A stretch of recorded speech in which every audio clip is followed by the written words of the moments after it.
എന്താണ് ധർമ്മം, എന്താണ് അധർമ്മം? പൊതുവെ എല്ലാവരുടെയും മനസ്സിലുണ്ടാകുന്ന ഒരാശയക്കുഴപ്പമാണിത്.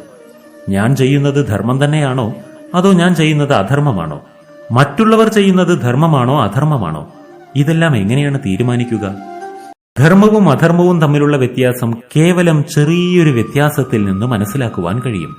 അതെങ്ങനെയാണെന്നാൽ, ഒരിടത്ത് സംഭവിക്കുന്നത് അധർമ്മമാണെങ്കിൽ ഒരുപക്ഷെ താൽക്കാലികമായൊരു ശാന്തി അവിടെ സംജാതമായേക്കാം. എന്നാൽ ദീർഘകാലത്തേക്കുള്ള ഫലം അശാന്തി തന്നെയായിരിക്കും. എന്നാൽ ഒരുപക്ഷെ സംഭവിക്കുന്നത് ധർമ്മമാണെങ്കിൽ ആ ധർമ്മത്തിന്റെ പക്ഷത്ത് നിൽക്കുന്ന വ്യക്തി സംഘർഷങ്ങൾ അനുഭവിക്കേണ്ടി വന്നേക്കാം.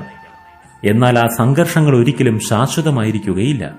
ആ സംഘർഷത്തിൽ നിന്ന് വ്യക്തി വേഗം തന്നെ മുക്തമാവുകയും പിന്നീട് നിരന്തരമായ ശാന്തി അനുഭവം ചെയ്യുകയും ചെയ്യും. ഈ കാരണത്താൽ ധർമ്മവും അധർമ്മവും മനുഷ്യന് എപ്പോഴും ആശയ സംഘർഷമുണ്ടാക്കും. അതായത് അധർമ്മം പാലിക്കുന്നവർ താരതമ്യേന ശാന്തമായി ജീവിക്കുകയും ധർമ്മം പാലിക്കുന്നവർ സംഘർഷത്തിൽ അകപ്പെടുകയും ചെയ്യുമ്പോൾ അധർമ്മമാണ് ജീവിതത്തിന് ഉചിതമെന്ന് തോന്നുവാനും സാധ്യതയുണ്ട്. എന്നാൽ ധർമാധർമ്മങ്ങളുടെ വിചിന്തനം ചെയ്യുന്ന സമയത്ത് ശാന്തി സംജാതമാകുന്നുണ്ടോ എന്നുള്ളതല്ല നമ്മൾ ശ്രദ്ധിക്കേണ്ടത്. ആ ശാന്തിയുടെ ആയുസ്സിനെ കുറിച്ചാണ് ചിന്തിക്കേണ്ടത്. കാരണം ധർമ്മത്തിന്റെ ഫലം ശാന്തിയാണ്. താൽക്കാലികമായ ശാന്തി അധർമ്മം കൊണ്ടും സംഭവ്യമാണെങ്കിലും നീണ്ട സംഘർഷങ്ങൾക്കിടയിലെ ചെറിയ ചില ഇടവേളകളിൽ മാത്രമായിരിക്കും അവർ ശാന്തി അനുഭവം ചെയ്യുന്നത്.